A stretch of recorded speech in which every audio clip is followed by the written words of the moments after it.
Promutuelle Appalaches Saint-François est heureuse de s'associer à la TVCRA pour vous présenter votre émission Zoom Appalaches. Bonne soirée.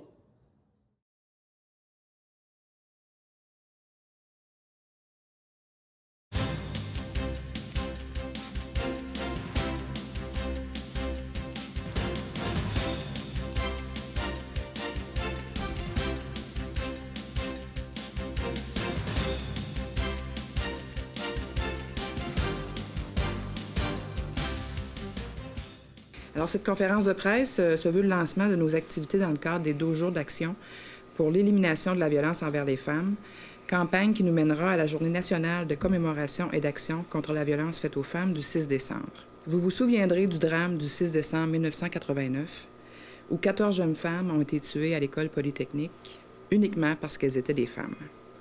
Alors, cette année, le Centre Femmes La Rose-et-Vent et Se parler d'homme à homme, en collaboration avec la table de concertation en violence de l'amiante, souligneront de façon particulière la Journée nationale de commémoration et d'action contre la violence faite aux femmes. Le 6 décembre prochain, en vous proposant différentes activités susceptibles de rejoindre principalement les jeunes, mais aussi la population en général, sous le thème « Ensemble, dénonçons la violence ». Alors, tout d'abord, pour rejoindre les jeunes, il y aura une distribution massive de signets et du ruban blanc, symbole de la mobilisation contre la violence faite aux femmes, en plus d'une lanière porte-clés, où apparaîtra le thème retenu cette année dans la région. Alors, nous visiterons les 3 polyvalentes du territoire, c'est-à-dire Black Lake, Disraeli et Thetford, et le Centre d'éducation des adultes L'Escale de Thetford et Marius Ouellet de Disraeli. On a choisi d'inclure le porte-clés à notre distribution de signets parce qu'on a constaté que partout, les jeunes portent de plus en plus ce genre d'objet dans leur cou, puis on s'assure de cette façon-là que ça sera visible plus qu'une journée dans l'année et que ça sera vu par leur famille ainsi que leurs amis. Pour rejoindre les adultes, alors il y a un barrage routier qui est organisé en collaboration avec la Sûreté municipale qui va se passer le 6 décembre, évidemment, entre 11h et midi. Sur la rue Sainte-Marthe, entre Jalbert et Simoneau. Et on distribuera au total 2000 porte-clés et 6000 rubans et signets.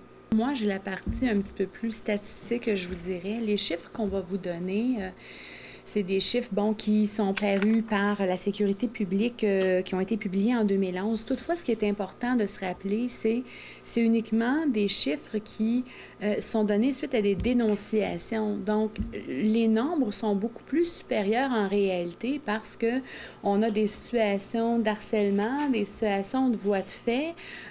Différents types de violences sont exercées à l'égard des femmes et qui ne sont pas dénoncées. Donc, je ne peux pas vous dire de chiffres ce matin pour une dénonciation, il y en a 15. On ne peut pas embarquer dans ça parce qu'on ne le sait pas.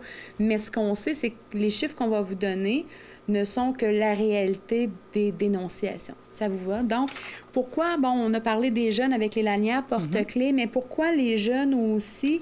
C'est que la violence conjugale les concerne directement dans le sens où les relations adolescents-adolescentes comportent actuellement de plus en plus, je vous dirais, un certain type de violence. Donc, les médias sociaux comme Facebook, maintenant, sur Facebook, on peut savoir où ce que notre amoureux est ou notre amoureuse est. Sur nos cellulaires, on a des traceurs, on a Google Maps qui nous permet de savoir ce que l'autre est en train de faire. Ça fait qu'au niveau de la mesure de contrôle, là, les médias sociaux ont vraiment pas aidé au niveau du contrôle, qui fait partie évidemment de la violence. Parce que la violence, c'est pas uniquement de la violence physique, il y a différents types de violence. Et le contrôle fait partie de la violence aussi. Quand on parle d'intimidation, quand on parle de harcèlement, les réseaux sociaux, c'est pas uniquement dans notre région ici, c'est partout à travers le monde. Donc, ça a eu un impact flagrant aussi sur l'augmentation de la violence. Donc, ce que la sécurité publique nous dit, avec les chiffres publiés en 2011, c'est que quand même 81% des victimes étaient des femmes. Et le taux d'infraction par 100 000 habitants a progressé énormément dans le groupe d'âge des 12-17. Et 9% étaient victimes d'agressions sexuelles. Puis, c'est une forte hausse qui est vue depuis 2002. Donc, de 2002 à 2011, il y a eu une hausse importante. En partie, aujourd'hui, c'est ça au niveau des jeunes, mais on entend encore un garçon qui dit à une fille « j'aime pas tes amis, si tu m'aimes, tu vas le faire » en parlant évidemment des relations sexuelles. Ou ce qu'on entend aussi, c'est « je suis tellement contente que mon chum m'aime tellement qu'il veut tout le temps que je sois avec lui ». Hein? Ça fait que c'est la perception de l'amour, des relations amoureuses est parfois tordue, puis on doit faire de l'intervention et dire, ben c'est une mesure de contrôle, c'est plaisant que ton chum veuille passer tout le temps du temps avec toi, mais c'est quoi la première raison à la base? Fait que puis nous, on intervient auprès aussi d'adolescents qui ont des problèmes de violence 12-17 et la responsabilisation, parce que nous, on travaille exclusivement en responsabilisation des hommes et c'est très difficile pour les ados 12-17 d'intégrer l'aspect de responsabilisation de leur acte. La violence conjugale, en chiffres au Québec chez les adultes, bien écoutez, on parle de 45 % de toutes les victimes. Les victimes, on parle évidemment, c'est à cause des blessures, la mort. C'est 75 % sont victimes d'homicide, 67 % victimes de voies de fait. De niveau 3, il y a différents niveaux au niveau des voies de fait. Puis les ex-conjointes sont, pour leur part, davantage représentées parmi les victimes d'appels téléphoniques indécents ou harcelants.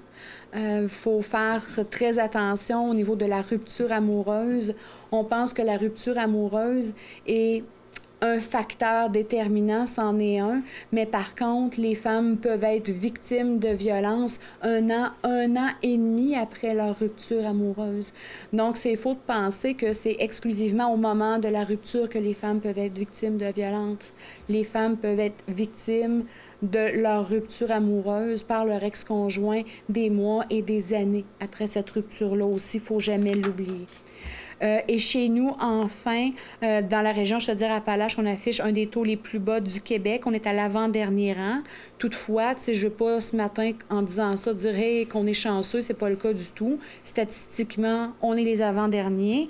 En matière d'infraction dans un contexte conjugal, donc c'est 185 par tranche de 100 000 habitants. Toutefois, il y a eu une augmentation significative de 11 % entre 2011 et 2012 qui nous place au 3e rang pour le pourcentage d'augmentation. C'est-tu clair? J'aime pas ça tout le temps donner des chiffres parce que, tu sais, on peut jouer avec les chiffres, puis, mais il faut faire très, très attention. Donc, les chiffres qu'on donne là, comme je vous disais, ce n'est qu'une partie de l'iceberg parce que les dénonciations, les femmes qui sont victimes sont encore, malgré tous les efforts mis en place par les partenaires, très silencieuses.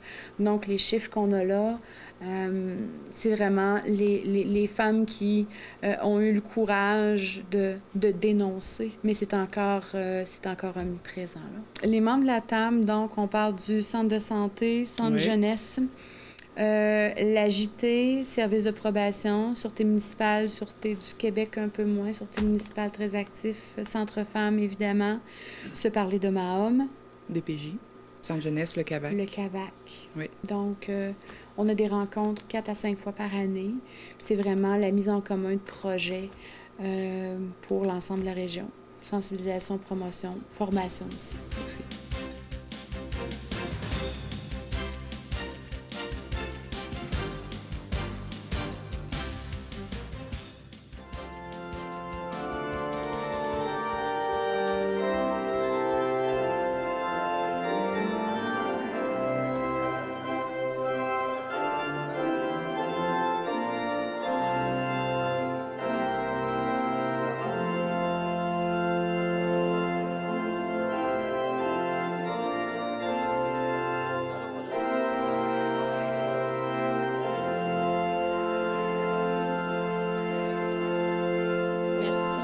D'être venu ce matin à la conférence de presse, au cours de laquelle nous allons dévoiler une activité toute spéciale qui réunit petits-enfants et grands-parents. L'Office de tourisme de la MRC des Appalaches, le Comité du patrimoine religieux et héritage Centre-Ville sont fiers de présenter aujourd'hui le Noël à Thetford comme dans le temps, qui aura lieu le 14 décembre prochain au Club de l'Âge d'Or Saint-Alphonse et à l'Église Saint-Alphonse. Concoctée sous une formule souper-messe-concert, l'activité convie grands-parents, enfants et petits-enfants à un festin traditionnel avec musique de circonstance suivie de la messe-concert à compter de 20 heures. Une belle surprise attend d'ailleurs les invités. Je laisserai M. Gamache vous donner plus de détails. Avant qu'on vous explique plus en détail le sujet de la conférence de ce jour, j'aimerais d'abord vous renseigner sur l'origine du Comité du patrimoine religieux de l'Église Saint-Alphonse. Il y a 14 ans, 3 organismes de la région, je vais donner leur nom qu'il y avait à l'époque, Tourisme Amiante, Héritage Centre-Ville et la paroisse Saint-Alphonse, décident de mettre en valeur les objets religieux de l'Église Saint-Alphonse et ceux des autres églises dont on prévoyait la fermeture. C'est ainsi que les galeries de l'Église Saint-Alphonse sont devenues les gardiennes des trésors du passé. Aujourd'hui, ces 3 mêmes organismes, dont les représentants sont ici, ont décidé de s'occuper également du patrimoine immatériel en vous offrant un souvenir du temps des fêtes. Ce qui est à l'origine un peu de cette idée de présenter Noël à Thetford comme dans le temps, c'est que, comme on le sait tous, la fête la plus populaire, c'est Noël. Alors, on a le Noël du campeur, le Noël d'automne, le vrai Noël. Alors, on a décidé de tabler sur cette fête-là qui est rassembleuse autant au niveau populaire qu'au niveau liturgique, au niveau à l'Église. C'est l'occasion où l'Église se remplit à Noël. Mais souvent, les gens n'ont pas l'occasion, ça se passe vite, tout ça, puis n'ont pas l'occasion de vivre cette messe de minuit à l'ancienne, traditionnelle, tu sais, comme on a la messe à 7 heures, puis tout ça. Alors là, on crée quelque chose pour nous ramener dans le temps complètement. Alors, pendant 6 heures, on embarque dans une machine à remonter dans le temps, où on va avoir d'abord un souper, comme Valérie le disait, un souper traditionnel avec musique folklorique qui va être servi à la salle de l'Âge d'Or Saint-Alphonse, juste ici à côté. Et puis, à compter, ça c'était à 17 heures, à compter de 20 heures, on va avoir la messe d'époque, on appelle style concert parce qu'on va retrouver dans cette messe-là tous les cantiques traditionnels de Noël. Alors, à partir du minuit chrétien, en descendant, alors on va avoir toutes les pièces traditionnelles. C'est pour ça qu'on donne la connotation de messe-concert. Alors, ça va être une célébration qui va être à la fois éblouissante dans les décors, dans la musique, comme on l'a dit, dans les couleurs, et puis qu'on pense, entre autres, là, au décor d'époque qu'il y avait là, dans l'Église pour la messe de minuit, tout ça, les costumes, les enfants de chœur, ainsi de suite. Alors, on va être retrempé complètement dans le temps. Et puis, ce qui va être intéressant aussi, de façon à retremper encore davantage les gens dans cette atmosphère d'époque, c'est qu'au départ de la salle de l'Âge d'Or Saint-Alphonse, les gens vont pouvoir se rendre ici en carriole, tirés par des chevaux. Il va y avoir 2 attelages qui vont pouvoir véhiculer au total une trentaine de personnes à la fois. Alors, toutes les personnes qui vont avoir participé au souper vont avoir l'occasion soit de s'en venir ici à l'Église au son des clochettes puis des cloches du clocher de l'Église, s'en venir à la messe, ou à la fin de la messe, on va offrir la possibilité de refaire une petite balade à partir de la rue Notre-Dame ici. Les carrioles vont être encore là. Alors, c'est à tous les niveaux, on a voulu créer un événement qui va vraiment retremper dans le temps complètement. Pour l'ensemble qui est offert là, à chacun, à savoir le repas, des places réservées ici à l'Église, et puis la promenade en voiture à chevaux. Alors, pour les adultes, le coût sera de 25 $. Pour les jeunes de 6 à 15 ans, 10 $. Et pour les tout-petits, c'est les moins de 6 ans, l'admission sera gratuite. Je vais vous donner les endroits où seront disponibles les billets. On aura au presbytère Saint-Alexandre, presbytère Saint-Alphonse, ici juste à côté, qui est ouvert tous les jours de semaine. La boutique Chez Mérose, qui est vraiment un des instigateurs, Charles Nadeau, de cet événement-là avec nos 3 organismes. Alors, la boutique Chez Mérose, située au 113 rue Notre-Dame-Ouest, ainsi qu'à la coop étudiante du Cégep de Thetford. Alors, c'est facile d'accès. La coop étudiante est située aux portes centrales du Cégep. Alors, les gens vont pouvoir se procurer également des billets là-bas, tout comme à l'Office de tourisme. Je suis très heureux ce matin d'être ici avec vous pour l'annonce de cet événement-là, pour 2 raisons. La première raison, c'est un événement. Alors, bon an, mal an, on en a 300 à travers la MRC, toutes sortes d'événements. L'événementiel est devenu très important en tourisme parce que ça montre une région qui vit au rythme des événements, au rythme des saisons, et c'est très important. Et je vous avouerai que le mois de décembre était le mois où il y en avait le moins. On fête beaucoup, on sort beaucoup, mais il n'y avait pas d'événements ou presque pas. Alors, ça vient s'ajouter à ça. L'autre raison, c'est bien sûr le patrimoine. Depuis une quinzaine d'années, on en parle beaucoup. Depuis les dernières années, on en parle encore beaucoup plus. Le patrimoine, c'est ce qui fait qu'on est distinct, c'est ce qui fait ce que l'on est. Le patrimoine qui nous est légué de génération en génération, c'est l'ADN de notre collectivité. On n'est pas pareil comme les autres à cause de tout ce qui s'est passé, de tout ce qu'on a vécu. Et l'Église Saint-Alphonse est un exemple merveilleux de ce qu'il faut faire. Il y a une quinzaine d'années, on avait ouvert aux visiteurs l'Église. Alors, c'est la plus grande église du diocèse de Québec. 2000 quelques cent places, une architecture extraordinaire, 19 différentes couleurs. C'est merveilleux. Et on avait mis, ça c'est le patrimoine bâti. Les gens pleins de visiter. En 2002-2003, on a fait ensemble l'exposition qui est au Jubé. C'est une des belles expositions du patrimoine religieux au Québec. Et ça, c'est le patrimoine matériel qu'on a mis en valeur et qu'on revit l'histoire en regardant ces objets-là. Et là, ce qu'on fait le 14 décembre, c'est le patrimoine immatériel. Le patrimoine immatériel, on en parle beaucoup à travers le monde depuis seulement quelques années. Alors, c'est les traditions, c'est les coutumes, c'est les témoignages. C'est ce qu'on ne peut pas toucher, mais c'est ce qui fait qu'on est là.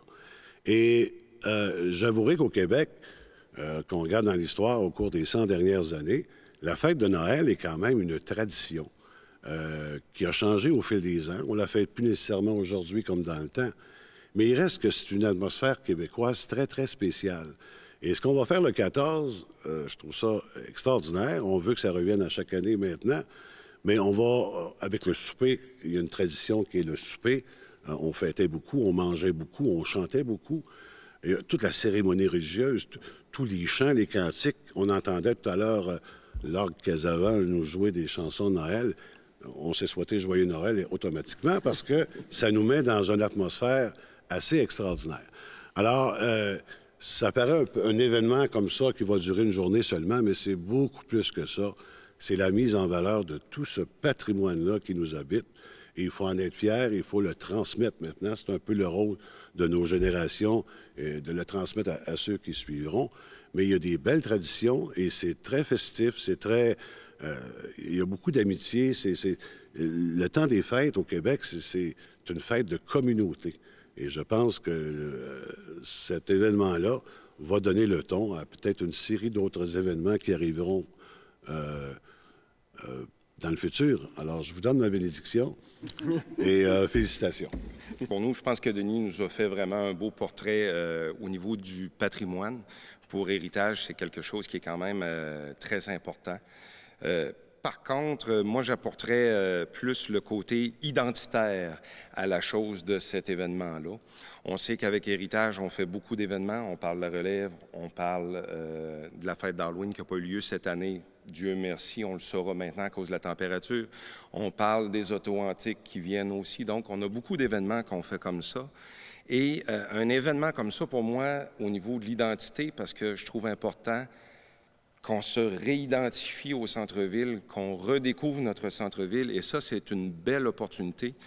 Quand on sait d'où on vient, on sait où est-ce qu'on s'en va, qu'on dit, bravo, ça fait partie de ça. Donc, au niveau de l'identité, je vous remettrai encore, quel est notre point principal identitaire dans le patrimoine bâti? Église Saint-Alphonse, évidemment, on y va seulement que par le clocher en partant. C'est le premier endroit qu'on identifie à Thetford. Ensuite, un petit peu malheureusement, on parlera du shaft de KB3.